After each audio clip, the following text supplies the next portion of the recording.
မင်္ဂလာညနေခင်းပါခင်ဗျာပြည်တွင်းနဲ့နိုင်ငံတကာသတင်းတွေကိုတင်ဆက်ပေးသွားတော့မှာဖြစ်ပါတယ်ဒီကနေ့ညနေခင်းအစီအစဉ်မှာတော့အကြမ်းဖက်စစ်ကောင်စီကလူငယ်ထောင်တောင်းချီအတင်းကျပ်စုဆောင်းခဲ့ပေမဲ့ရှေးဦးကိုသာအလုတ်ပြန်ရှာပေးနိုင်ခဲ့တဲ့သတင်းရွှေကူမြို့နယ်မှာအကြမ်းဖက်စစ်ကောင်စီစစ်ကြောင်းကြားဖြတ်တိုက်ခိုက်ခံရပြီးအထိနာခဲ့တဲ့မြေပြင်စစ်ရေးအခြေအနေမြစ်ဆုံစီမံကိန်းအတင်းကျပ်အကောင့်ထဲပေါ်ဖို့စိုးကြိုးတွေကိုဖုံးကွယ်ပြီးဝါဒဖြန့်နေတဲ့အကြမ်းဖက်စစ်ကောင်စီရဲ့လုပ်ရက်အမေရိကန်ရောက်မြန်မာနိုင်ငံသားတွေအတွက်ယာယီအကာအကွယ်ပေးရေးအစီအစဉ်နဲ့ပတ်သက်ပြီးအမေရိကန်သမ္မတဒေါ်နယ်ထရန့်အစိုးရရဲ့မူဝါဒဆိုင်ရာအခြေအနေအမေရိကန်ရဲ့အပြုအမူမပြောင်းလဲပဲဟော်မုစ်ရေလက်ကြားကိုပြန်မဖွင့်ပေးဘူးလို့အီရန်ကတင်းနှင့်မာသတိပေးလိုက်တဲ့နိုင်ငံတကာသတင်းအစရှိတဲ့သတင်းတွေကိုတင်ဆက်ပေးသွားပါမယ်ပထမဆုံးပြည်တွင်းသတင်းအနေနဲ့အကြမ်းဖက်စစ်ကောင်စီရဲ့စစ်သားစုဆောင်းရေးလုပ်ငန်းစဉ်ကြီးမားစွာကြာရှုံးနေတဲ့အခြေအနေကိုတင်ဆက်ပေးပါမယ်အကြမ်းဖက်စစ်ကောင်စီလက်အောက်ခံအလုပ်သမားဝန်ကြီးဌာနဒုတိယဝန်ကြီးကစစ်မှုထမ်းပြီးစီးသွားတဲ့လူငယ်တွေအထက်ကနေရှစ်ဦးကိုသာအလောက်ကန်ရရှိအောင်ချိတ်ဆက်ဆောင်ရွက်ပေးနိုင်ခဲ့တယ်လို့တရားဝင်ဝန်ခံပြောဆိုလိုက်ပါတယ်။ဩဂတ်စ်လ9ရက်နေ့ကပြုလုပ်တဲ့အစည်းအဝေးတစ်ခုမှာအခုလိုထုတ်ဖော်ပြောကြားသွားတာဖြစ်ပြီး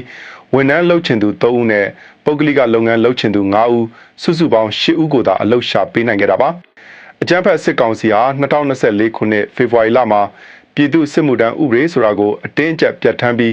နိုင်ငံတော်ကလူငယ်တွေကိုအာဓမ္မစုဆောင်းခဲ့ပါတယ်။အပတ်စဉ်တစ်ခုကိုလူငယ်9000ခန့်အတင်းကျပ်ခေါ်ဆောင်ခဲ့တာဖြစ်လို့အပတ်စဉ်1ကနေ3အထိဆိုရင်လူငယ်စုစုပေါင်း15000ခန့်စစ်မှုထမ်းပြီးစီးနေပြီဖြစ်ပါတယ်။ဒါပေမဲ့လူငယ်15000ခန့်အထက်ကနေ10ဦးကိုသာအလုပ်ရှာပေးနိုင်တယ်ဆိုတဲ့အချက်ဟာအကြမ်းဖက်စစ်ကောင်စီရဲ့အုပ်ချုပ်ရေးရန်တရားဘလောက်ထိပျက်စီးယိုယွင်းနေပြီလဲဆိုတာကိုအထင်သာပြသနေပါတယ်။ဒီလောက်များပြားတဲ့လူငယ်တွေကကြံတဲ့သူတွေဘယ်ရောက်ကုန်ပြီလဲဆိုတဲ့မေးခွန်းအပေါ်မှာနိုင်ငံရေးလေ့လာသူတွေကရှုထောင့်အသီးသီးကနေသုံးသပ်ထောက်ပြနေကြပါတယ်။ပထမအချက်အနေနဲ့အတင်းကျပ်စုဆောင်းခံရတဲ့လူငယ်အများစုဟာရှေ့တန်းစစ်မျက်နှာပြင်တွေမှာအကာအကွယ်မဲ့ရှေ့ထွက်တိုက်ခိုက်ခိုင်းခံရတာကြောင့်အသက်ဆုံးရှုံးရတာတွေကိုယ်လက်အင်္ဂါထိခိုက်ဆုံးရှုံးရတာတွေအများပြားရှိနေပါတယ်။ဒုတိယအချက်အနေနဲ့လူငယ်အတော်များများဟာအခွင့်အရေးရတာနဲ့တပြိုင်နက်ပြည်သူ့ကာကွယ်ရေးတပ်ဖွဲ့တွေစီကိုထွက်ပြေးခိုလုံသွားကြတာတွေစစ်မြေပြင်ကနေစွန့်ခွာသွားကြတာတွေဆက်တိုက်ဖြစ်ပေါ်နေပါတယ်။တတိယအချက်ကတော့စစ်မှုထမ်းတပ်တန်းကုံဆုံးသွားပြီမဲ့လည်းအကြမ်းဖက်စစ်ကောင်စီတပ်အင်အားအလွန်မင်းပြုံးတိနေတာကြောင့်တက်ကနေတရားဝင်ထွက်ခွင့်မပေးဘဲရှေ့တန်းစစ်မျက်နှာပြင်တွေမှာဆက်လက်ဖမ်းဆီးထိန်းချုပ်ထားတာတွေရှိနေပါတယ်။စစ်မှုထမ်းပြီးရင်အနာဂတ်အတွက်အာမခံချက်ပေးမယ်ဆိုတဲ့အကြမ်းဖက်စစ်ကောင်စီရဲ့ဝါဒဖြန့်လှည့်စားမှုတွေဟာလက်တွေ့မြေပြင်မှာလုံးဝပြောင်းပြန်ဖြစ်နေပါတယ်။စီးပွားရေးလုပ်ငန်းတွေအကုန်လုံးရပ်တန့်နေချိန်မှာအလုတ်ကင်အသစ်ဖန်တီးပေးဖို့ဆိုတာလုံးဝမဖြစ်နိုင်တဲ့အခြေအနေဖြစ်ပါတယ်။မိဘပြည်သူတွေအနေနဲ့ကိုယ့်ရဲ့ရင်သွေးငယ်တွေကိုအကြမ်းဖက်စစ်ကောင်စီရဲ့စစ်ပွဲတွေမှာမြေစာပင်မဖြစ်အောင်အထူးဂရုစိုက်ကာကွယ်ကြဖို့လူခွေရေးတက်ကြွလှုပ်ရှားသူတွေကပြင်းပြင်းထန်ထန်တိုက်တွန်းထားပါတယ်။ဒီလိုမြေပြင်စီးမှာအကြမ်းဖက်စစ်ကောင်စီတပ်တွေအထိနာနေတဲ့ရွှေကူမြို့နယ်ကတိုက်ပွဲအခြေအနေကိုဆက်လက်တင်ဆက်ပေးပါမယ်။ကချင်ပြည်နယ်ရွှေကူမြို့နယ်ငါးပတ်ကြီးစခန်းကနေထွက်ခွာလာတဲ့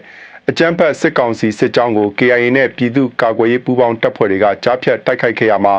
စစ်ကောင်စီဘက်ကအလွန်အထိနာခဲ့ပါတယ်။ဩဂတ်စ်လ10ရက်နေ့ကရွှေကူမြို့နယ်ငါးပတ်ကြီးစခန်းကနေထွက်လာတဲ့အဆိုပါစစ်ကြောင်းကိုဖြူရလန်ခွဲအရောက်မှာတော်လိုင်းပူပေါင်းတပ်ဖွဲ့တွေကကြိုတင်ဆောင်ဆိုင်ပြီးအပြင်းထန်တိုက်ခိုက်ခဲ့တာဖြစ်ပါတယ်။တိုက်ပွဲအတွင်းမှာအကြမ်းဖက်စစ်ကောင်စီတပ်သားအများပြားအသက်ဆုံးရှုံးခဲ့ပြီးစစ်ကြောင်းတစ်ခုလုံးဖျို့ဖျဲဖြစ်ကနောက်ဆုတ်ထွက်ပြေးသွားခဲ့ရပါတယ်။သူတို့အုံပြုခဲ့တဲ့လက်နက်ခဲယမ်းအမြောက်အများကိုလည်းတော်လိုင်းတပ်ဖွဲ့တွေကတင်စီရရှိခဲ့ပါတယ်။ဒီတိုက်ပွဲဟာဩဂတ်လ3ရက်နေ့ကမန္တလေးဗမော်လမ်းမကြီးပေါ်ကရွှေဘုံမြစ်ကျေးရွာမှာတပ်ဆွဲထားတဲ့အကြမ်းဖက်စစ်ကောင်စီရဲ့ခြေကုပ်စခန်းကိုတော်လိုင်းတပ်ဖွဲ့တွေကတိုက်ခိုက်သိမ်းပိုက်လိုက်ပြီးနောက်ဆက်လက်ဖြစ်ပွားခဲ့တာပါ။အကြမ်းဖက်စစ်ကောင်စီဟာအဆိုပါစခန်းကိုပြန်လည်ရရှိဖို့အင်အားအလုံးရင်းနဲ့စစ်ကြောင်းထိုးလာချိန်မှာအခုလိုကြားဖြတ်တိုက်ခိုက်ခံရပြီးအကြီးအကျယ်ကြာရှုံးခဲ့ရတာဖြစ်ပါတယ်။ပြီးခဲ့တဲ့ဇွန်လဆန်းပိုင်းကတည်းကအကြမ်းဖက်စစ်ကောင်စီဟာ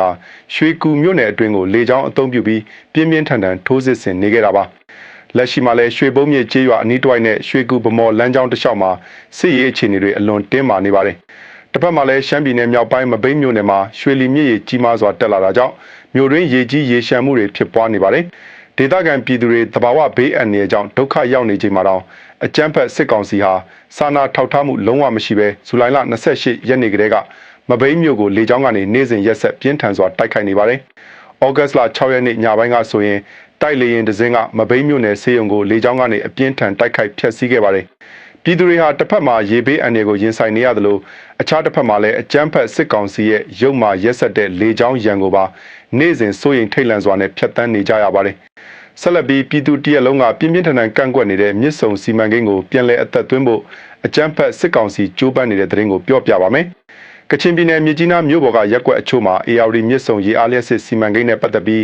းဒေသခံပြည်သူတွေနဲ့မျက်နှာချင်းဆိုင်တွေ့ဆုံပွဲဆိုတာကိုအကြမ်းဖက်စစ်ကောင်စီလက်အောက်ခံတာဝန်ရှိသူတွေကဩဂတ်စ်လ10ရက်နေ့မှာအတင်းကျပ်ပြုလုပ်ခဲ့ပါတယ်။ဒီတွေ့ဆုံပွဲတွေကိုမြစ်ကြီးနားမြို့ဝန်းသိုရက်ကွက်နဲ့လေကုန်းရက်ကွက်တွေမှာပြုလုပ်ခဲ့တာဖြစ်ပြီးစစ်ကောင်စီခန့်အပ်ထားတဲ့ပြည်내တယံဇာတနဲ့တဘာဝပတ်ဝန်းကျင်ထိန်းသိမ်းရေးဝန်ကြီးဆိုသူကဦးဆောင်ခဲ့ပါတယ်။အဲ့ဒီဆွေးနွေးပွဲမှာသူတို့ဟာမြစ်ဆုံနေရာရဲ့အင်ဂျင်နီယာပိုင်းဆိုင်ရာအားသာချက်တွေနဲ့လျှက်စစ်မီရရှိလာရင်ဒေတာဖွံ့ဖြိုးတိုးတက်လာမယ်ဆိုတဲ့အချက်တွေကိုပဲတစ်ဖက်သက်ပုံကြီးချက်ပြီးဝါရဖြန့်စီယုံသွားခဲ့ပါတယ်။ဒါပေမဲ့စီမံကိန်းကြောင့်တကယ်တမ်းဖြစ်ပေါ်လာမဲ့တဘာဝပတ်ဝန်းကျင်ပျက်စီးဆုံးရှုံးမှုတွေစကိုင်းပြက်ရွေကျော်နဲ့နီးကပ်နေတာကြောင့်ဖြစ်လာနိုင်တဲ့မြင်းကလင်းအနေတွေနဲ့ဒေတာကန်ပြည်သူတွေမြေယာဆွန့်ခွာထွက်ပြေးရမယ့်အဆိုးရွားဆုံးဆိုးကျိုးတွေကိုတော့လုံးဝထည့်သွင်းပြောဆိုခြင်းမရှိဘဲရည်ရွယ်ချက်ရှိရှိဖုံးကွယ်ထားခဲ့ပါတယ်။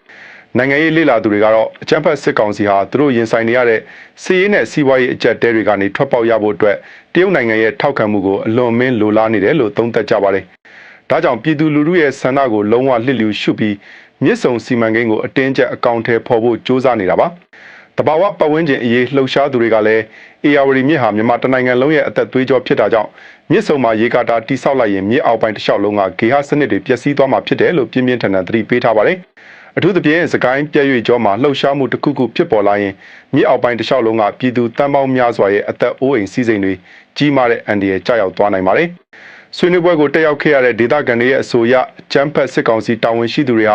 ာပြည်သူတွေရဲ့စိုးရိမ်ပူပန်မှုတွေကိုတိကျတဲ့အဖြေမပေးနိုင်ပဲအကျိုးမြတ်ရရှိမဲ့အကြောင်းကိုသာအရှက်မရှိထပ်တလဲလဲပြောဆိုသွားခဲ့တယ်လို့သိရပါတယ်။ဒီလိုမြေပြင်စည်းမှာအကြမ်းဖက်စစ်ကောင်စီရဲ့အကျင့်ပြတ်ခြားစားမှုတွေကြီးမားနေတဲ့ရန်ကုန်တိုင်းအတွင်းကအခြေအနေတရက်ကိုတင်ဆက်ပေးပါမယ်။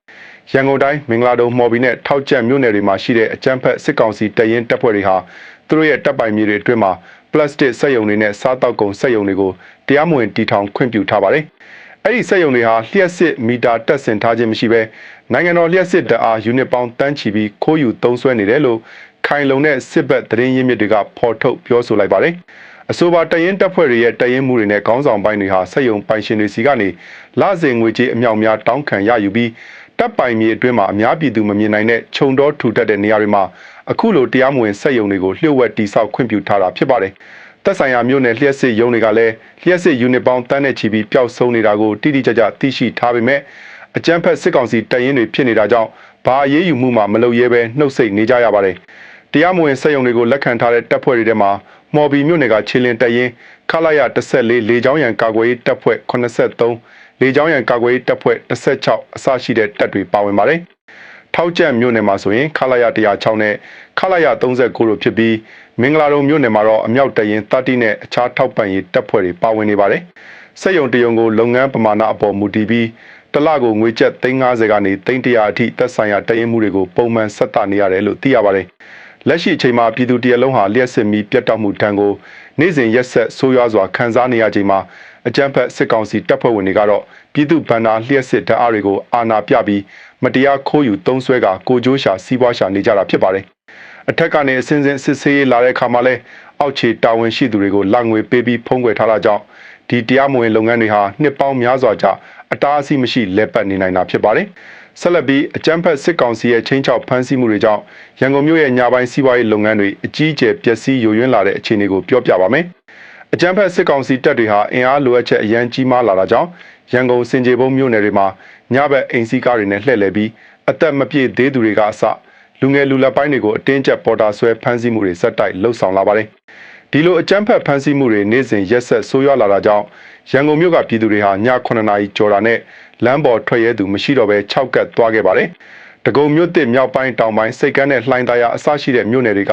ကစားတောက်ဆိုင်တွေနဲ့လက်ဖက်ရည်ဆိုင်တွေအားလုံးဟာရောင်းအားထိုးကျသွားပြီးစီးပွားရေးအရာကြီးမားတဲ့အကျပ်တဲကိုရင်ဆိုင်နေကြရပါတယ်။ကုန်စည်နှုန်းအစမတန်မြင့်တက်လာမှုဒဏ်ကိုတစ်ဖက်ကခံစားနေရချိန်မှာအခုလိုအကြမ်းဖက်စစ်ကောင်စီရဲ့အာဏာဖမ်းဆီးမှုတွေကြောင့်ညပိုင်းစီးပွားရေးလုပ်ငန်းတွေပါရပ်တန့်သွားရတာဖြစ်ပါတယ်။ရက်ွက်အချို့မှာဆိုရင်ည9နာရီခွဲလောက်ကလေးကလမ်းမတွေပေါ်မှာခွေးအောင်တန်ကလွဲပြီးလူသူကင်းမဲ့ကအလွန်ကို6ကတ်တဲ့အနေအထားကိုရောက်ရှိနေပါတယ်။အာဏာပိုင်တွေကိုလငွေအမြောက်များပေးနိုင်တဲ့အင်းစိန်လမ်းမတော်နဲ့တောင်အုပ်ကလာပကဆိုင်ကြီးတွေကလွဲရင်ကျန်တဲ့ရက်ွက်တွင်းကအခြေခံစားတောက်ဆိုင်တွေအားလုံးဟာ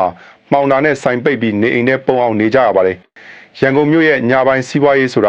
ာအခြေခံလူဒန်းစားတွေအငှားရင်မောင်းနှင်သူတွေနဲ့နေစားအလုပ်သမားတွေရဲ့အဓိကအသက်မွေးဝမ်းကြောင်းဖြစ်ပါတယ် အကြမ်းဖက်စစ်ကောင်စီရဲ့ကိုကျိုးရှာအတ္တကြီးမားတဲ့ဖိနှိပ်မှုတွေကြောင့်အောက်ခြေလူဒန်းစားတွေရဲ့စီးပွားရေးကွင်းဆက်တစ်ခုလုံးဟ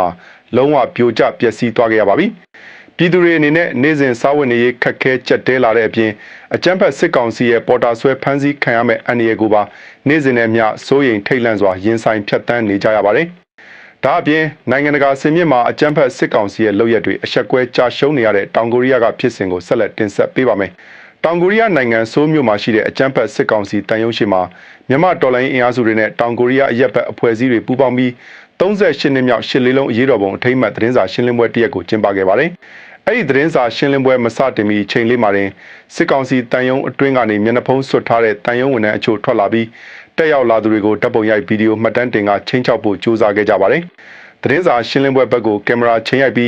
းဆန္ဒပြပြည်သူတွေကိုအကြောက်တရားသွင်းဖို့လှုံ့ဆော်လာချိန်မှာလုံခြုံရေးယူပေးထားတဲ့တောင်ကိုရီးယားရဲတပ်ဖွဲ့ဝင်တွေကချက်ချင်းဝင်ရောက်တားဆီးခဲ့ပါတယ်။ကိုရီးယားရဲတွေကသူတို့ဘယ်သူလဲဘာရည်ရွယ်ချက်နဲ့ဓာတ်ပုံလာရိုက်တာလဲဆိုတာကိုတင်းတင်းကြပ်ကြပ်စစ်ဆေးမေးမြန်းခဲ့ပြီးအဲ့ဒီလုပ်ရက်ကိုလုံးဝလက်မခံပဲတန်ယုံအတွင်းကိုချက်ချင်းပြန်ဝင်ဖို့မောင်းထုတ်လိုက်တာကြောင့်အကြမ်းဖက်စစ်ကောင်စီဝန်ထမ်းတွေဟာအကြီးကျယ်အဆက်ကွဲပြီးနောက်ဆုတ်သွားခဲ့ရပါတယ်။ဒီသတင်းစာရှင်းလင်းပွဲကိုဂွမ်ဂျူးမေလာ18ရက်ဒီမိုကရေစီအကယ်ဒမီအဖွဲ့နဲ့ဆောင်းကုန်းကွဲတက္ကသိုလ်ကျောင်းသားအဖွဲ့တွေအပါအဝင်ကိုရီးယားနိုင်ငံသား30ကျော်တက်ရောက်အားပေးခဲ့ပါတယ်။သူတို့အနေနဲ့အကြမ်းဖက်စစ်အုပ်စုကိုလုံးဝအတိမတ်မပြုကြောင်းနဲ့မြန်မာဒီမိုကရေစီအရေးကိုအဆုံးထိဆက်လက်ထောက်ခံအားပေးသွားမယ်လို့တရားဝင်ထုတ်ပြန်ကြေညာခဲ့ပါတယ်။တောင်ကိုရီးယားနိုင်ငံခြေဆိုင်မြန်မာဒီမိုကရေစီရေးအဖွဲ့ချုပ်အတွင်းရေးမှူးကတော့တောင်ကိုရီးယားရဲတပ်ဖွဲ့ဟ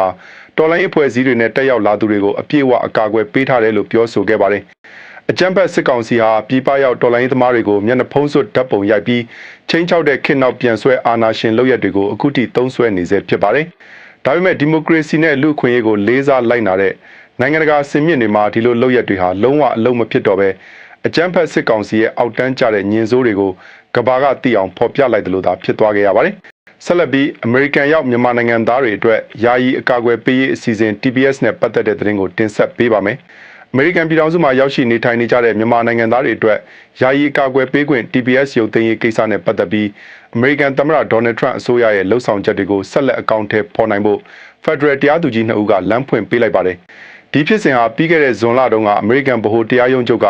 နိုင်ငံသားထောင်ပေါင်းများစွာအတွက်အလားတူ TPS အကာအကွယ်ပေးထားမှုတွေကိုရုပ်သိမ်းခွင့်ပြုခဲ့ပြီးနောက်ဆက်လက်ထွက်ပေါ်လာတာပါလူအခွင့်အရေးလှုပ်ရှားသူတွေနဲ့ရွှေ့ပြောင်းနေထိုင်သူအရေးဆောင်ရွက်နေတဲ့အဖွဲ့အစည်းတွေကမြန်မာနိုင်ငံသားတွေအတွက် TPS အကာအကွယ်ဆက်လက်ထားရှိပေးဖို့ချီကာဂိုမှာရှိတဲ့ Federal တရားရုံးတွေမှာအပြင်းထန်ကြိုးပမ်းခဲ့ကြပေမဲ့တရားသူကြီးတွေကအဆိုပါလျှောက်လဲချက်တွေကိုပယ်ချခဲ့ပါတယ်ဒီဆုံးဖြတ်ချက်တွေကြောင့်အမေရိကန်ပြည်ထောင်စုဝန်ကြီးဌာနအနေနဲ့ TPS ရုပ်သိမ်းရေးကြိုးပမ်းချက်တွေကိုအောက်ရုံးတရားသူကြီးတွေဘက်ကပြန်လည်သုံးသပ်နိုင်စွမ်းရော့ကျသွားခဲ့တာဖြစ်ပါတယ်။ TPS ဆိုတာကတော့မိခင်နိုင်ငံတွေမှာတဘာဝဘေးရန်ရဲ့စစ်ပွဲနဲ့လက်နက်ကင်ပဋိပက္ခတွေဒါမှမဟုတ်အရေးပေါ်အခြေအနေတွေနဲ့ကြုံတွေ့နေရသူတွေကိုအမေရိကန်ကနေပြည်နှင်တန်ပေးခြင်းမှာကာကွယ်ပေးပြီးတရားဝင်လှုပ်လှုပ်ခွင့်ပေးထားတဲ့လူသားချင်းစာနာမှုဆိုင်ရာစနစ်တစ်ခုလက်ရှိအကြမ်းဖက်စစ်ကောင်စီရဲ့ရက်ဆက်ရုပ်မာမှုတွေကြောင့်နေရမပြတ်နိုင်တဲ့မြန်မာနိုင်ငံသား4000ခန့်ကို TPS စီးရင်တွေကနေပယ်ဖျက်ဖို့ပြည်ထောင်စုဝန်ကြီးဌာနကကြိုးပမ်းခဲ့တာဖြစ်ပြီးအခုအခါမှာတော့တရားဥပဒေအရလမ်းပွင့်သွားခဲ့ပြီဖြစ်ပါတယ်ဒီလိုအခြေအနေတွေကြောင့်အမေရိကန်ရောက်မြန်မာနိုင်ငံသားတွေအနေနဲ့နိုင်ငံရေးခိုလုံခွင့်လျှောက်ထားဖို့ဒါမှမဟုတ်အခြားသောဗီဇာအမျိုးအစားပြောင်းလဲဖို့အမြန်ဆုံးဥပဒေရေးရာကျွမ်းကျင်သူတွေနဲ့တိုင်ပင်ဆွေးနွေးကြဖို့ရွှေ့ပြောင်းအခြေချသူများအရေးကူညီပေးနေတဲ့အဖွဲ့အစည်းတွေကအထူးသတိပေးတိုက်တွန်းထားပါတယ်နိုင်ငံတကာသတင်းများအနေဖြင့်ထိုင်ဝမ်ရဲ့စစ်ရေးပြင်ဆင်မှုအခြေအနေကိုပြောပြပါမယ်တရုတ်နိုင်ငံရဲ့စစ်ရေးချင်းချောက်မှုတွေအလွန်မြင့်တက်လာချိန်မှာထိုင်ဝမ်အစိုးရဟာသူတို့ရဲ့စစ်တပ်ကိုပုံမခစ်မီတောင်တင်းအောင်တိစောက်ဖို့နောက်2028ခုနှစ်အတွက်ကာကွယ်ရေးအသုံးစရိတ်ကိုတစ်နှစ်ထက်တစ်နှစ်တိတိတသားတိုးမြင့်ဖို့အဆိုပြုလိုက်ပါတယ်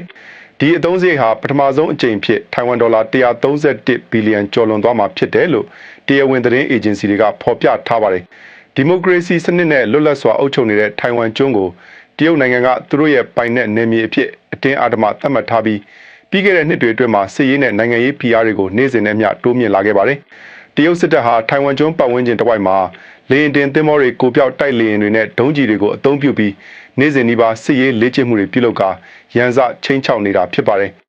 ဒီလိုအခြေအနေတွေကြောင့်ထိုင်ဝမ်သမ္မတလိုင်ဂျင်ဒေးကလည်းတိုင်းပြည်ရဲ့လုံခြုံရေးနဲ့ကာကွယ်ရေးအတွက်ကိုယ်ပိုင်ရေငုပ်သင်္ဘောတွေတိစောက်တာအပါအဝင်စစ်တပ်ကိုအစစ်မြင့်တင်မှုအကြိမ်ကြိမ်ကတိပြုပြောဆိုထားပါတယ်အသစ်တောင်းခံလိုက်တဲ့ကာကွယ်ရေးဘတ်ဂျက်ဟာနိုင်ငံရဲ့စုစုပေါင်းပြည်တွင်းထုတ်ကုန် GDP ရဲ့3%ထက်တောင်ကျော်လွန်သွားမှာဖြစ်ပြီးစစ်မှုထမ်းဟောင်းတွေအတွက်ထောက်ပံ့ကြေးတွေနဲ့အထူးစစ်ရေးစီမံကိန်းတွေပါပါဝင်လာမှာဖြစ်ပါတယ် အမေရိကန်ပြည်ထောင်စုကလည်းထိုင်ဝမ်အနေနဲ့ကိုကာကွယ်နိုင်စွမ်းမြင့်မားလာအောင်ကာကွယ်ရေးအသုံးစရိတ်ပုံမသုံးစွဲဖို့တိုက်တွန်းထားသလို